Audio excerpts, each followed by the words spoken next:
San Martín, oficial del ejército español, solicita el retiro del ejército y lo solicita con un argumento que es para la metáfora. El argumento que da San Martín es que debe solucionar problemas que él tiene en Lima, Perú. El único documento que existe se encuentra en el archivo de Salamanca, donde dice que el jefe de él está de acuerdo con el pedido de San Martín. Entonces por eso lo autorizan. Es decir que será una premonición del Libertador, su idea de que el objetivo de su campaña estaba en Lima, Perú.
En 1812, marzo de 1812, se acababa de constituir la Junta Grande en Buenos Aires y llega un barco al puerto de Buenos Aires trayendo a un teniente coronel y otros oficiales, por ejemplo, Carlos María de Alvear, por ejemplo, Chilavert, el barón de Holberg. Y en la Gaceta de Buenos Aires se publica este arribo a Buenos Aires.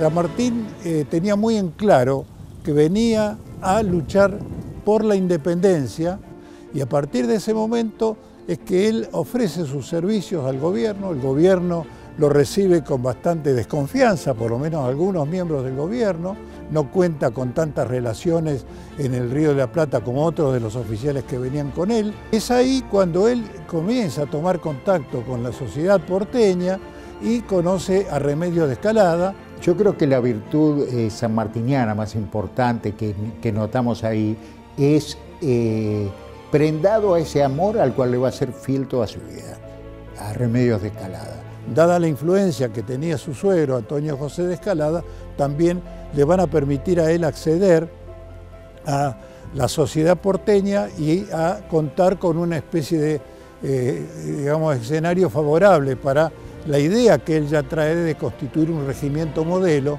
El ofrecimiento que le hacen para constituir el regimiento de granaderos a caballo, primero el escuadrón y luego el regimiento, ha sido sentirse seguro de sí mismo, sentir aplomo, que es realmente para un militar es una virtud el aplomo. Este regimiento fue, digamos, una creación conceptualmente propia de San Martín. Tuvo una serie de elementos que le sirvieron de antecedentes, pero él tenía en mente que debía constituir una fuerza muy especial con hombres que tuviesen un sentido del honor, del patriotismo, del desinterés y por otra parte que estuvieran bien preparados para la guerra. Cuando San Martín convoca a la formación del regimiento, entusiasma a los jóvenes de Buenos Aires haciéndoles ver un horizonte de gloria, de patriotismo, ¿verdad?, en el cual van a poder realizar lo que ellos pretenden, que es un servicio a la patria que nace. Los jóvenes más arrojados y valientes y mejor preparados que van a formar una verdadera legión que se va a diseminar por los caminos de América y que van a ser los que logren fraguar la emancipación y alcancen incluso a combatir en las últimas batallas muy lejos de la patria. Y la propia constitución del regimiento, las formas, los uniformes, los modos tácticos, etcétera, propendían a ese fin. el Código de Honor de los Granaderos, tiene un articulado tal que hoy podría ser aplicado por cualquier ciudadano que ame a su patria, en el sentido de que están estableciendo normas que son de permanente vigencia. Él va a formar verdaderos guerreros. Lo que fue el regimiento de granaderos en la Plaza de Toros, en las cercanías de la Plaza de Toros de Retiro, fue realmente un campo de instrucción donde el granadero aprendía a combatir según las más modernas tácticas de la caballería de la época. Realmente era riguroso en el mando, el Libertador, pero muy querible por sus subordinados. Veían en él, en los momentos de trabajo dentro del regimiento, ahí lo que es hoy la Plaza San Martín, la rigidez del mando, pero veían en sus descansos al hombre que hablaba continuamente con cada uno de ellos. El granadero sabía blandir su sable, sabía cómo asestar un golpe al enemigo. San Martín mismo daba las clases a los oficiales y aún a los soldados. Está aquella célebre anécdota de que se colocaban calabazas sobre palos, ¿no es cierto? Las calabazas hacían las veces de soldados enemigos y los granaderos debían a caballo, ¿no es cierto?, blandiendo su sable y partiendo la calabaza, una sandía, ¿verdad?, con la fuerza con que debían partir un cráneo enemigo. Esto no era por una actitud, ¿verdad?, de sadismo, sino porque en la guerra, desgraciadamente, y en la guerra de la época, era el modo con que se combatía y era la manera de hacer hombres fuertes y hombres que supieran cómo enfrentarse al adversario. Esencialmente lo que buscaba San Martín es la confianza de la gente de Buenos Aires. Imagínense ustedes que era una guerra que se estaba declarando a España y él venía de ser un oficial español. Entonces tenía que vencer esa desconfianza.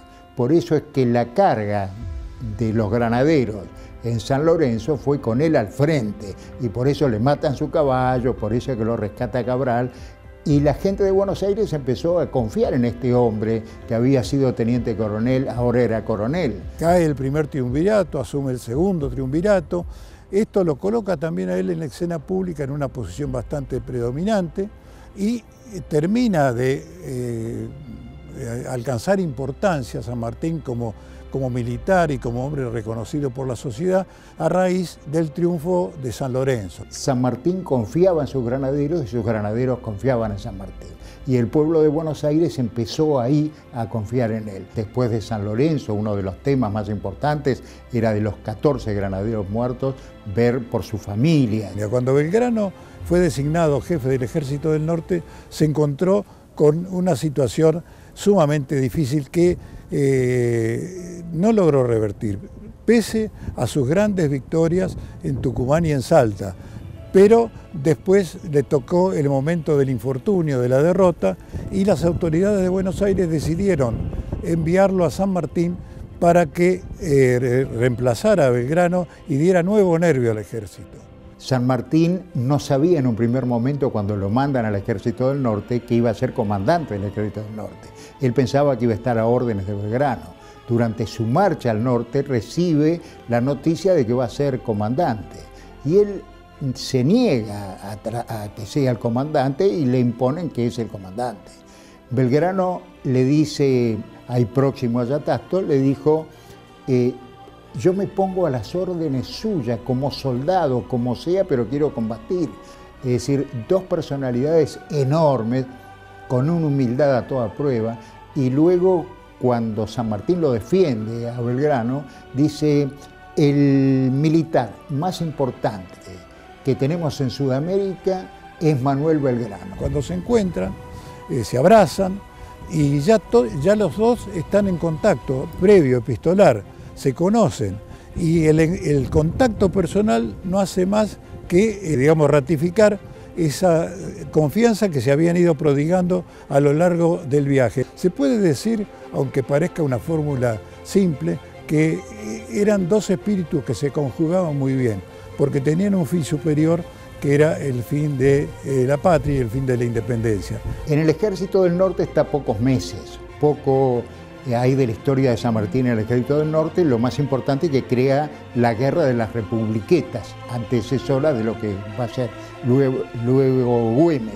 Pero se enferma. San Martín tenía un problema en el pulmón. Esos fueron los problemas de San Martín. No era asma lo que tuvo, porque el asma no se cura, dice el doctor Buroni. San Martín en el norte, acompañado por Dorrego, hace una recorrida por el terreno que le tocaba comandar y ratifica su idea de que no conviene de ninguna manera seguir perdiendo tiempo y hombres en el norte, porque para eso están los gauchos de ese señor capitancito o teniente coronel, según se quiera reconocer o no los despachos que le habían dado, que era Martín Miguel de Güemes.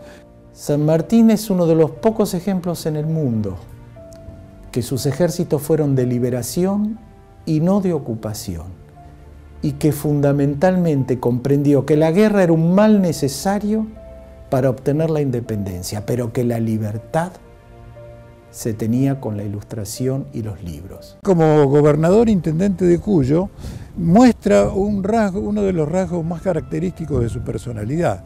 Es decir, él tiene que actuar como un general que constituye un ejército, que lo comanda, que lo disciplina, pero a la vez como un gobernador que tiene que cumplir su deber hacia la sociedad civil. Y por otro lado, también que tiene que estimular, entusiasmar a la gente que gobierna para que lo ayude, para que lo acompañe en esa campaña que va a desarrollar.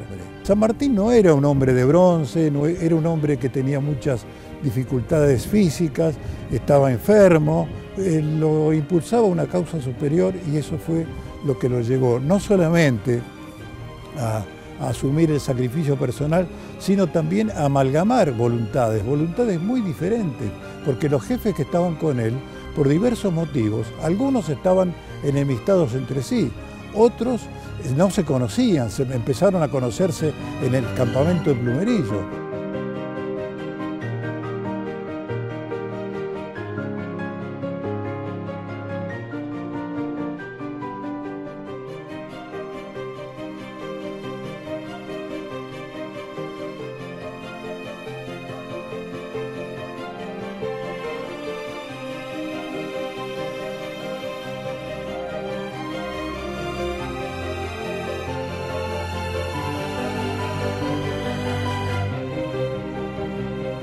Cuando termina el cruce, ¿verdad?, y se produce la batalla de Chacabuco, el general O'Higgins, que era el comandante de una de las divisiones chileno, entusiasmado porque estaban pisando el suelo de su patria, deseoso de llevar adelante la batalla, de ganar, hizo un movimiento que puso en riesgo la acción y que provocó aquella célebre actitud de San Martín que se muestra en todas las estatuas de él, o en casi todas las estatuas de él que están diseminadas por el mundo y que la vemos aquí en la Plaza del Retiro, que es cuando está señalándole al general Soler que avance con la reserva para poder equilibrar la batalla, dado que O'Higgins avanzó en su entusiasmo y la puso en peligro. De parte de la acción en todas las batallas, el general en jefe lo escribe bajo la impresión de los sucesos inmediatos y él no deja de rescatar la acción de cada uno de sus capitanes, por decir así, de sus generales, de sus subordinados, empezando por O'Higgins, pero también por el gran infante que fue Las Heras, o de Soler, que no se quedó él solo con los laureles de la batalla, sino que los repartió, por decir de alguna manera, entre sus camaradas. Eso habla también de lo que era la actitud de San Martín como ser moral, ¿no es cierto? O'Higgins, director supremo, fue herido en cancha rayada, estaba en el hospital de sangre y se produce la batalla de Maipú y se entera que San Martín está combatiendo y que la situación está difícil, ¿verdad? O'Higgins sale con su brazo en cabestrillo, sangrando, a caballo, para llegar al campo de batalla que estaba próximo a la ciudad, y ahí se encuentra con que San Martín ha derrotado al enemigo y entonces se abrazan, un abrazo americano, y se abraza y dice gloria al Salvador de Chile. Pero el que tenía el poder de resolución era San Martín, al que se le ofrecen es a él, y él es el que lo rechaza. No importaba lo que le hubiese escrito o no Pueyrredón, lo que importaba era que él consideraba que tenía que ser un chileno el que ocupase ese cargo. Él sabía que como argentino no lo iban a considerar. En Chile estaban muy divididas las opiniones entre los o'higginistas y los carreristas. Entonces, ante la duda que podía ser un estorbo, dio un paso al costado, como lo va a hacer varias veces en su historia. Un paso al costado que es una expresión de humildad. En el año 1819, 1820, las provincias estaban absolutamente en guerras interiores. Claramente el problema era la patria grande acosada por la patria chica. Y en el caso de las provincias del litoral, se habían levantado contra el directorio. Rondó le ordena que con sus tropas baje, como se decía entonces, ¿no es cierto?, cruce los Andes y vaya a defender a las tropas directoriales, que vaya a defender la causa del directorio. San Martín se niega a hacerlo. San Martín siempre tuvo en claro que la libertad era un bien supremo, que la ilustración y los libros eran la posibilidad de desarrollo de un pueblo y la lucha no fratricida iba a poder configurar una nación democrática, libre, independiente, soberana. Él tenía una visión muy superior a esa patria chica. Estanislao López, Artigas, le escribe, dice, estamos luchando por una causa mayor. Y como Rondó insiste en que venga a auxiliarlo para la patria chica que estaba en llamas, San Martín escribe una carta a O'Higgins que es admirable, porque le dice, me ordenan ir hacia Buenos Aires con 2000 hombres. Los caballos los tengo muy flacos.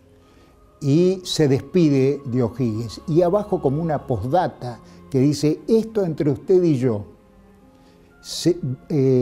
voy a tener una gravísima responsabilidad por hacer el acto que estoy por desarrollar. Fue su gran desobediencia. Se tuvo el coraje de plantarse ante el llamado de la patria chica para continuar lo que estaba haciendo por la patria grande. Esa fue esa gran desobediencia sanmartiniana, ¿no?, que algunos historiadores en una época trataban de esconderla, pero que hoy es un signo de fortaleza, de claridad, de un hombre verdadero que se juega por sus ideales, ¿no? San Martín en distintas ocasiones expresó su aversión más profunda, su enojo, digamos, del corazón hacia las luchas intestinas, hacia la guerra entre hermanos. En toda la correspondencia de San Martín hay expresiones en ese sentido, incluso que son muy claras. Incluso como aquella, no desenvainaré jamás el sable que me acompañó en mis campañas para luchar contra hermanos. Hay toda una campaña muy bien pensada por San Martín con Arenales, por las sierras para llegar a Lima. Es una estrategia donde San Martín no quería ver sangre. Él decía que la mejor manera de combatir era ganar, conquistar los corazones y conquistar el objetivo. Si es sin derramar sangre, mejor. Y eso es lo que logra cuando los realistas dejan Lima y San Martín va y toma Lima y declara la independencia. Poco tiempo después es designado protector del Perú. Esto lo pone a San Martín en una acción que ya había ejercitado en menor escala, si se quiere, en la provincia de Mendoza, es decir, la del hombre de gobierno, la del político, la que tiene que enfrentarse con las ambiciones, con los distintos grupúsculos que se han formado, ¿verdad? Y que por encima de todo eso tiene que desarrollar una labor de organizar un país. Liberó Chile y fue cruzando el mar para liberar el Perú. Allí conformó la Convención Constituyente e hizo que los pueblos puedan elegir a sus propias autoridades y la forma de regir su destino. La bandera roja y blanca peruana la crea San Martín.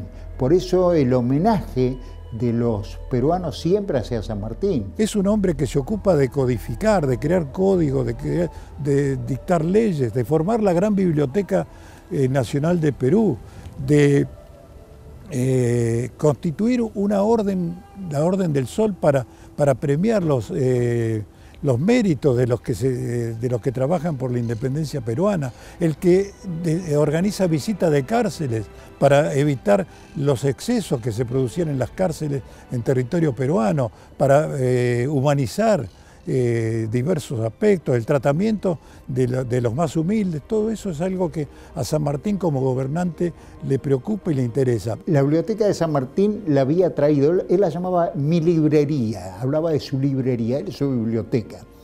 Llega en marzo de 1812 a Buenos Aires en paquetes, todos atados y con detalladamente y prolijamente, como era San Martín, explicados qué libros había ahí.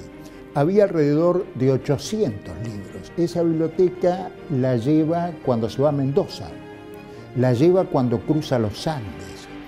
Después de cruzar los Andes la lleva hasta Valparaíso. Cuando se embarca en Valparaíso para la gran aventura hacia el Perú, sube esa biblioteca a los barcos. Esa biblioteca la lleva a Lima y le entrega a la biblioteca actual de Lima, tiene su origen en los libros de San Martín, en la librería de San Martín.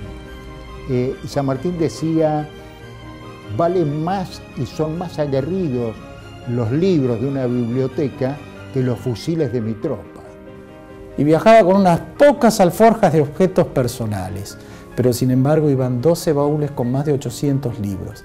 Y esos libros que cruzaron el Atlántico, cruzaron la cordillera en esa actitud libertaria, tenían como fundamento llevar las ideas de libertad y que un pueblo iba a poder ser soberano cuando pudiera estar ilustrado y pudiera tener mayores herramientas para elegir su futuro. Bolívar ha logrado hacerse fuerte, afirmarse, vencer a los españoles y en su impulso hacia el sur pretende también regir los destinos del Perú. San Martín entabla esta relación para que Bolívar lo ayude con su tropa, con su ejército. En ese momento entiende que es necesario unificar los esfuerzos y se va a reunir con Bolívar en Guayaquil. No se sabe exactamente qué ocurrió en aquella célebre entrevista de Guayaquil.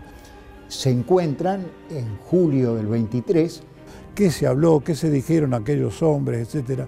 Pero los resultados están a la vista, está el renunciamiento de San Martín. Hacen 2 reuniones y de la segunda reunión San Martín se embarca, llega al Perú, ordena una reunión del Consejo Superior Peruano y presenta su renuncia en agosto del 23. San Martín le escribe a Bolívar, planteaba San Martín ahí que no le había creído a Bolívar lo que Bolívar le había dicho de que no le podía dar gente porque el Congreso de Venezuela no se lo iba a permitir. San Martín le escribe con toda franqueza, y se lo escribo con toda franqueza, dice San Martín, no me lo ha querido dar porque no quiso, y yo pienso y saco como conclusión que soy un estorbo para usted. Hágase cargo usted, sea usted el libertador de América. Y dio un paso al costado, tuvo que optar entre una copa de oro y una copa de plata, y eligió la de plata. Ahí está la grandeza sanmartiniana. Aparte guardó silencio y le escribe a Bolívar, lo que acá le estoy diciendo no lo haré público. Recién lo hizo público Lafón 10 años después que murió Bolívar. Luego de eso opta por retirarse de la patria, irse, y porque considera que ya ha terminado su ciclo. La independencia está afianzada, opta por irse al extranjero y iniciar otra tarea no menos importante y que nos habla del perfil humano de San Martín y de aquellas conductas que debemos imitar. Cuando él vuelve de Lima va a buscarla a su hija Mercedes, y de ahí va hacia Buenos Aires.